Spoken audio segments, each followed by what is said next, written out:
بسم الله الرحمن الرحيم الحمد لله رب العالمين والصلاة والسلام على المبعوث رحمة للعالمين سيدنا محمد وعلى آله وأصحابه أجمعين وبعد السلام عليكم ورحمة الله تعالى وبركاته.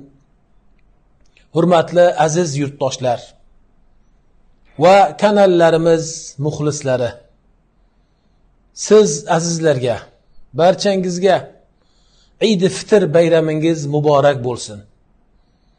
Alloh subhanahu va taolo Ramazon oyida qilgan barcha toat ibodatlaringizni o'zini dargohida husni qabul aylasin. Azizlar, albatta Ramazondan chiqadigan buyuk bir foydamiz va asl foydamiz bu taqvo sohibi bo'lishligimiz va iymonda yanada ziyoda bo'lishligimizdir.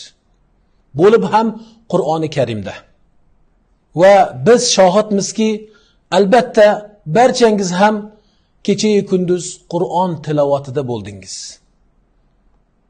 Baholi qudrat Qur'onni bir qancha marotaba xatmlar qildingiz. Ana bu topgan xatmlarni, mana bu qilgan xatmlaringizni albatta Ramazondan keyin ham davom ettiring. Chunki Qur'onni bilasizki, dunyo oxirat saodatidir. Va Qur'onni bilasizki, ikki dunyo shafoatiga noil qiluvchi buyuk bir Allohning so'zidir. Hazrati Abu Hurayra radhiyallohu ta'ala anhu aytadilar: Qur'on o'qiladigan uy uni ahli uchun kengayadi va uning xayr barakoti ko'payadi va unga maloikalar kirib, shaytonlar qochadi. Endi Qur'on o'qilmaydigan uylarda esa u uy ahli uchun torayadi. Xayr barakati ozayadi. Undan maloikalar chiqib ketib, shaytonlar kiradi deydilar.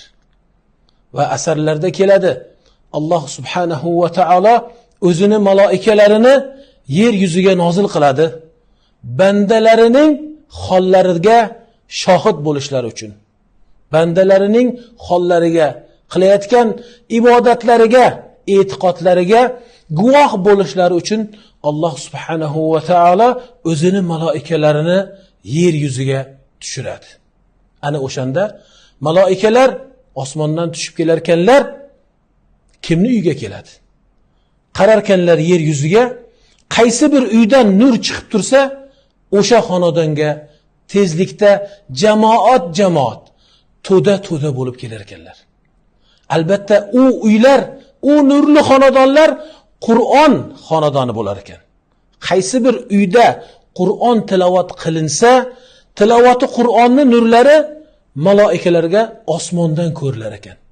Ana endi nurlardan yaralgan maloikalar yana nurlarga kelar ekan, o'sha Qur'on o'qilayotgan nurli xonadonlarga. Alloh subhanahu va taologa duo qilamiz va unga iltijo qilamiz. Har biringizning uyingiz nafaqat Ramazonda, Ramazon sharifdan keyingi oylarda ham, nargi Ramazonga, u Ramazondan keyingi nargi Ramazonlarga ko'plab yillar takror umrlarda nurli bir xonadonlardan, Qur'on nuri bilan munavvar bo'lgan bir xonadonlardan bo'lishligini Alloh subhanahu va taolo o'zi nasib va ro'za aylasin. Bayramlaringiz muborak bo'lsin.